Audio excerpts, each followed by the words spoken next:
की कला सीख चुके विद्यार्थियों, आप गजानन माधव मुक्तिबोध की कविता सहर्ष स्वीकारा है इसका चौथा और मुख्य भाग पढ़ रहे हैं। इसमें आपने ये देखना है कि आपने इस पाठ को कितना समझा, कितना हृदयंगम किया और अपने जीवन में उतारने के लिए इसको कितनी गहराई तक नापा है। तो आइए इस पाठ के प्रश्नोत्तर के माध्यम से जानते हैं इस पाठ में आपने क्या क्या सीखा। पहला प्रश्न है, काव्यांश आपको दिया गया है। गर्वीली गरीबी यह, ये गंभीर अनुभव सब, यह विचार वैभव सब। इसमें आपने बताने हैं कुछ प्रश्नों के उत्तर। आपको प्रश्नों के उत्तर जो हो सकते हैं वो दिए गए हैं। मैं ये कई बार आपको समझा चुका हूँ कि प्रश्नों का उत्तर कभी भी एक ही हो, यही उत्तर जो मैंने लिखा है वो सही हो, ये बिल्कुल नहीं हो सकता, क्योंकि भाषा में हम हमेशा स्वतंत्र होते हैं। हम अपने अनुसार शब्दों के साथ खेल सकते हैं, शब्दों के महत्व के अनुसार उनको प्रयोग कर सकते हैं और उसी के साथ हम अपनी भावनाओं को व्यक्त कर सकते हैं। तो लीजिए, आप स्वतंत्र हैं इनके उत्तरों को अपने ढंग से लिखने के लिए, फिर भी कुछ मानदंड आपके लिए दिया जा रहा है। पहला प्रश्न है, कवि किस किस को मौलिक मानता है और क्यों? कवि अपनी स्वाभिमान युक्त, अब यहाँ गर्व युक्त भी कह सकते हैं आप, स्वाभिमान युक्त गरीबी, जीवन के गंभीर अनुभवों जिसमें व्यवहारिक ज्ञान शामिल है, वैचारिक चिंतन, व्यक्तित्व की दृढ़ता और अंतःकरण की भावनाओं को मौलिक मानता है। ये सभी उसके खुद के भोगे हुए यथार्थ अर्थात वास्तविकता का प्रतिफल मतलब परिणाम है। इन पर किसी की छाया या नकल नहीं है, इसीलिए कवि कहता है कि यह मौलिक है। दूसरा है, कवि ने क्या सहर्ष स्वीकार किया है और क्यों?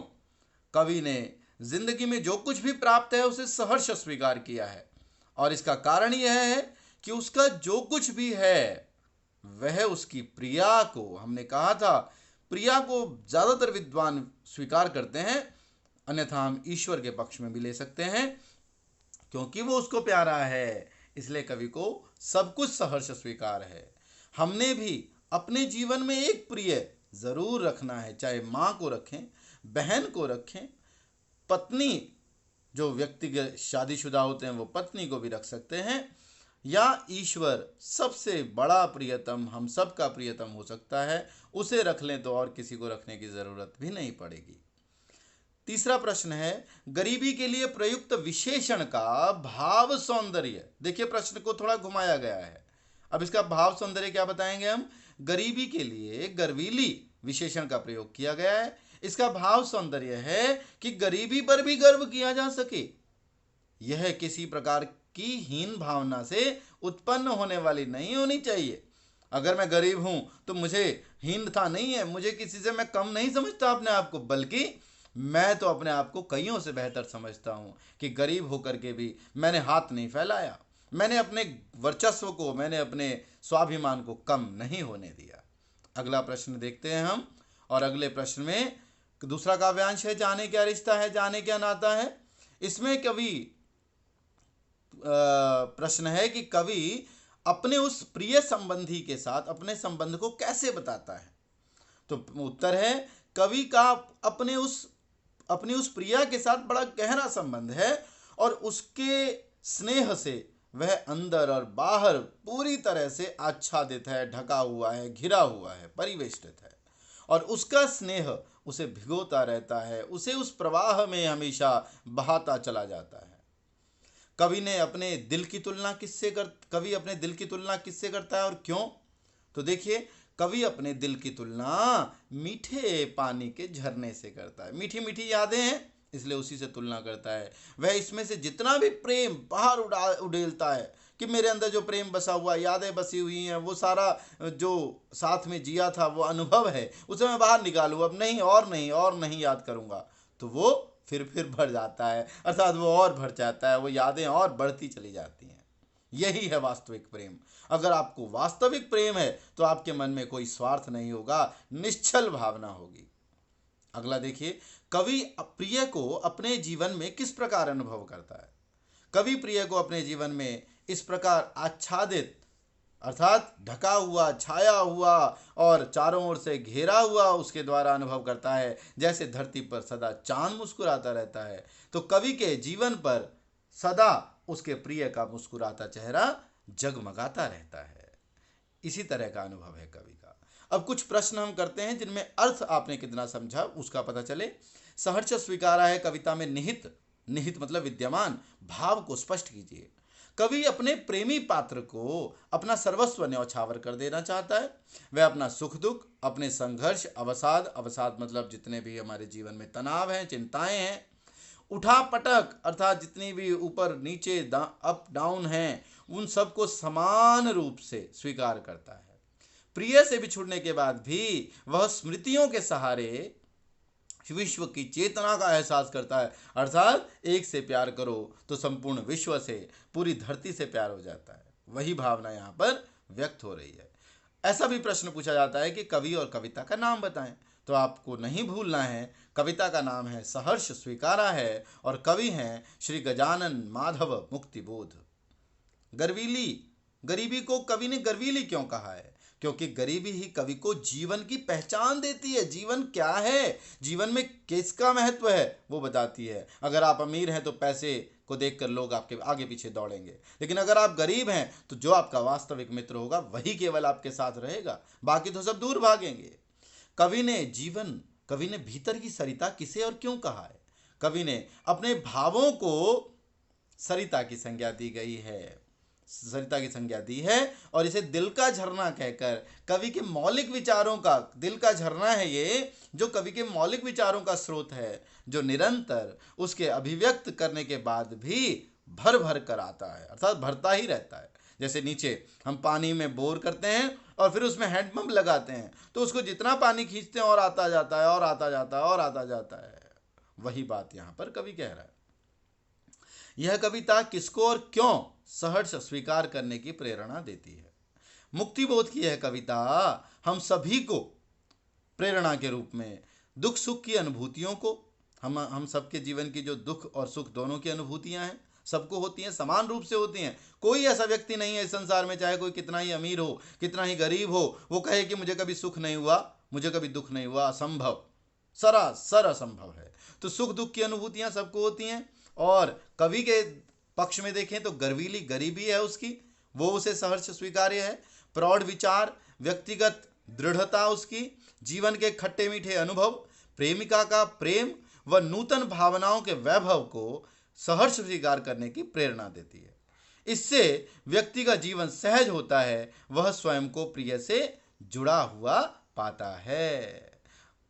अगला प्रश्न है, बहलाती सहलाती आत्मीयता बर्दाश्त नहीं होती और कविता के शीर्षक सहर्ष स्वीकारा है में आप इसमें अंतर्विरोध कैसे पाते हैं? एक तरफ तो कहता है मैंने सब कुछ सहर्ष स्वीकारा है, फिर वो कहता है नहीं, अब मुझे तुम्हारा प्यार, तुम्हारा ये बहलाना सहलाना, मेरे दर्दों को दूर करना ये सहन ही नहीं होता है। ये क्या बात हुई? तो कह रहे हैं इसका उत्तर कविता के शीर्षक सहर्ष स्वीकारा है के अंतर्गत कवि की स्थिति स्पष्ट हो जाती है कि वह अपने सभी अनुभव व सुख दुख अपने प्रेमी पात्र को इसीलिए समर्पित करना चाहता है क्योंकि प्रिय की आत्मीयता के कारण ही वह आगे बढ़ना चाहता है। उसे अपने प्रिय का सदैव साथ प्रिय है, लेकिन वो अति ना हो जाए, इसीलिए वो कहता है कि मैंने उसको, अब वो अति हो गई है इसलिए वो बर्दाश्त नहीं होती है, फिर भी मैंने उसे सहर्ष स्वीकारा है, खुशी खुशी स्वीकार किया है। सहर्ष स्वीकारा है कविता का प्रतिपाद्य। देखिए ये प्रश्न बहुत मुख्य है, जरूरी है आप समझें। प्रतिपाद्य क्या है? प्रतिपाद्य में आप बहुत कुछ लिख सकते हैं, यहाँ संकेत के लिए हमने थोड़ा सा लिखा है। प्रतिपाद्य अर्थात क्या क्या प्रतिपादित किया गया है, उसका मूल भाव, उसका सार, उसका वो अंश, वो सभी महत्वपूर्ण अंश जो इस कविता को या इस पाठ को इंगित करते हैं, पूरी तरह से प्रतिपादित करते हैं, बताते हैं। तो इसका प्रतिपाद्य देखिए, सहर्ष स्वीकारा है कविता गजानन माधव मुक्तिबोध के काव्य संग्रह भूरी भूरी खाक धूल से ली गई है। इसमें कवि ने अपने जीवन के समस्त अनुभवों, सुख दुख, संघर्ष, अवसाद आदि स्थितियों को सहर्ष स्वीकारने की बात की है, क्योंकि इन सभी के साथ वह अपनी प्रियतमा का जुड़ाव अनुभव करता है। उसका जो कुछ है वह सब उसकी प्रियतमा को अच्छा लगता है। कवि अपनी स्वाभिमान युक्त गरीबी, जीवन के गंभीर अनुभव, व्यक्तित्व की दृढ़ता और मन में उठती भावनाएं, जीवन में मिली सभी उपलब्धियां, इन सभी के लिए अपनी प्रियतमा को प्रेरक मानता है। वही कारण है, कारण के कार्यों का घेरा है, वही आपने पढ़ा है, और कार्यों का वैभव है, तो वही कारण है, वही कार्यों का वैभव है। इसलिए सबका श्रेय किसको जाता है? उसकी प्रियतमा को, या फिर हमारा प्रियतम ईश्वर है तो उसको। तो इसलिए कवि को लगता है कि वह अपनी प्रियतमा के प्रेम के प्रभाव स्वरूप कमजोर पड़ता जा रहा है। उसे अपना भविष्य अंधकारमय लगता है। वह अंधकारमय गुफा में एकाकी जीवन जीना चाहता है। इसके लिए वह अपनी प्रियतमा को पूरी तरह से भूल जाना चाहता है। आगे देखते हैं, टिप्पणी करनी है हमने कुछ मुख्य शब्दों पर। गर्वीली गरीबी, भीतर की सरिता, बहलाती सहलाती आत्मीयता और ममता के बादल। देखिए, गर्वीली गरीबी के लिए हम कहेंगे, इससे तात्पर्य है कि गरीबी में भी स्वाभिमान को बचाए रखना, किसी के आगे हाथ न फैलाना, अपने को दीन, अपने आप को दीनहीन, गया गुजरा इस तरह से प्रस्तुत न करना, बल्कि अपने कर्म पर विश्वास करना, अपनी ज़रूरतों को सीमित कर लेना, क्योंकि जितनी ज़्यादा ज़रूरतें होंगी हमारी, उतने ज़्यादा हम अपने आप को गरीब समझेंगे। भीतर की सरिता, इससे अभिप्राय है मानवीय संवेदना से। हमारे अंदर कितनी संवेदना है, हम कितने सहृदय हैं। जिस व्यक्ति के मन में संवेदनाओं की नदी नहीं बहेगी, नहीं होगी, वह मानव हो ही नहीं सकता। वह तो स्वार्थी और अहंकारी दानव तुल्य हो जाएगा। तो ये भीतर की सरिता की टिप्पणी, छोटी छोटी टिप्पणी हमने दी है, इसको और विस्तारित किया जा सकता है, विस्तृत किया जा सकता है। बहलाती सहलाती आत्मीयता, इसका अर्थ है, कवि कहता है कि सर्वहारा वर्ग के प्रति। अब देखिए, यहाँ पर सीधा सीधा एक बात को एक अर्थ के लिए नहीं कहा जाता, उसके बहुत सारे अर्थ निकलते हैं, यदि हमें वो अर्थ निकालने की कला आती है तो। अगर हमें व्यंजना शक्ति का गुण पता है तो हम इसका अर्थ निकालेंगे कि कवि सर्वहारा वर्ग के प्रति कहता है कि मेरी सहानुभूति ही मुझे बहलाती है। मैं जो सहानुभूति रखता हूँ कि सर्वहारा मतलब शोषक वर्ग, वो गरीब, कमजोर, मजदूर वर्ग, जिसको सब लोग शोषित, प्रताड़ित करते हैं, उसकी मेहनत का फल भी नहीं देना चाहते, तो मैं अगर उनके प्रति सहानुभूति रखता हूँ तो वो भी मुझे बहलाती और सहलाती है कि मैं स्वार्थी न बनूं। इसी सहानुभूति ने मुझे इस वर्ग से जोड़े रखा है, अर्थात मैं सदैव उनके साथ जुड़ा रहा हूँ। ये भी मेरे लिए सुखद अनुभव है। ममता के बादल को अगर हमें उसके बारे में कहना है तो ममता के बादल से कवि का तात्पर्य है कि मेरे मन में ममता रूपी बादल उमड़ते रहते हैं, घूमते रहते हैं मेरे आसपास। इन्हीं के कारण मेरे मन में मेरा मन सर्वहारा वर्ग से जुड़े रहना चाहता है। कवि कहता है कि ममता के बादलों ने ही मुझे इस वर्ग से रिश्ता बनाए रखने के लिए प्रेरित किया है। और एक दो प्रश्न हैं इस कविता में और भी टिप्पणी योग्य पद हैं। ऐसे में मात्रा एक और लगाएंगे, ऐसे किसी एक प्रयोग का अपनी ओर से उल्लेख करके उस पर टिप्पणी करें। अब एक उल्लेख करना है, अपनी ओर से हमने ये कर दिया, आप कोई और भी कर सकते हैं। ये है उल्लेख, दिल में क्या झरना है। देखिए जरा, दिल में क्या झरना है, इसका अर्थ यह है कि जिस प्रकार झरने में चारों तरफ की पहाड़ियों से पानी इकट्ठा हो जाता है और फिर आप उसे जितना चाहे खाली करने का प्रयास करें, उस झरने में से पानी भरते रहें, वह खाली नहीं होता। वह झरना पर्वत या पहाड़ी के दिल के पानी से बनता है। दिल के पानी से अर्थात दिल के अंदर के जो भाव हैं, दिल के अंदर की जो उम्मीदें हैं, यादें हैं, उससे वह झरना बनता है। यहाँ कवि ने झरने से लाक्षणिक प्रयोग किया है, और झरने अर्थात हमारे भावनाओं का प्रवाह। उसी प्रकार कवि के हृदय में भी प्रियतमा के लिए स्नेह उमड़ता है। वह बार बार अपनी भावनाएं व्यक्त करता है, परंतु भावनाएं कम होने के बजाय और अधिक उमड़ कर आ जाती हैं। तो इसीलिए कवि कहना चाहता है कि उसके मन में प्रियतमा के प्रति अत्यधिक प्रेम है, और वह झरने के समान प्रेम है जो कभी समाप्त नहीं होता। अगला प्रश्न, बहलाती सहलाती आत्मीयता बर्दाश्त नहीं होती है, और कविता के शीर्षक सहर्ष स्वीकारा है में आप कैसे अंतर विरोध पाते हैं? पहले भी हमने इस पर चर्चा की। देखिए दूसरी दृष्टि से देखिए इसको। एक और तो कवि सर्वहारा वर्ग के दुखों के प्रति सहानुभूति जताता है। सर्वहारा वर्ग मतलब मजदूर वर्ग, शोषित वर्ग, जिसका सब लोग फायदा उठाते हैं लेकिन उसकी मजदूरी भी देना उनको गवारा नहीं होता। तो कहता है कि वो एक तरफ तो उनके प्रति सहानुभूति जताता है, वह कहता है कि उनके यही दुख मुझे बहला देते हैं, मतलब मेरे दुख को, मेरी अपनी पीड़ा को शांत कर देते हैं और सहला लेते हैं। लेकिन दूसरी ओर वह यह कहता है कि मैंने अपने जीवन के सभी दुखों को सहर्ष स्वीकारा है। वास्तव में यह अंतर विरोध अगर हो रहा है तो इसमें दुखों की अधिकता है, बहुत दुख है उसको। केवल अपनी प्रियतमा का वियोग ही दुख नहीं है, बल्कि यह भी दुख है कि शोषक वर्ग के बारे में कोई सोचता क्यों नहीं है। मैं उनको, उन शोषक वर्गों को, उन शोषक वर्ग के लोगों को उनका अधिकार दिलाने के लिए कुछ कर क्यों नहीं पाता हूँ। इस तरह के बहुत सारे दुख होने के कारण अधिकता है दुखों की, इसलिए अंतर विरोध, आपस में विरोध है। जब दुखों ने कवि को ज्यादा दुखी कर दिया तो वह उन दुखों से उकता गया, अर्थात बस हो गई, अति हो गई। अब उन और दुखों को सहन करने की सामर्थ्य समाप्त हो गई। अब ये पुनरावृत्ति हेतु कुछ प्रश्न हैं जो आप स्वयं करेंगे। कवि के पास जो कुछ भी है वह विशिष्ट और मौलिक क्यों है? आप समझ गए हैं इसका उत्तर? संवेदन है ना, यहाँ क्या है वो आप लिखेंगे। सहर्ष स्वीकारा है कविता के आधार पर उत्तर दीजिए। दूसरा है कवि को लगता है कि शायद उसके दिल में झरना है या फिर मीठे जल का कोई स्रोत है। ऐसा क्यों लगता है?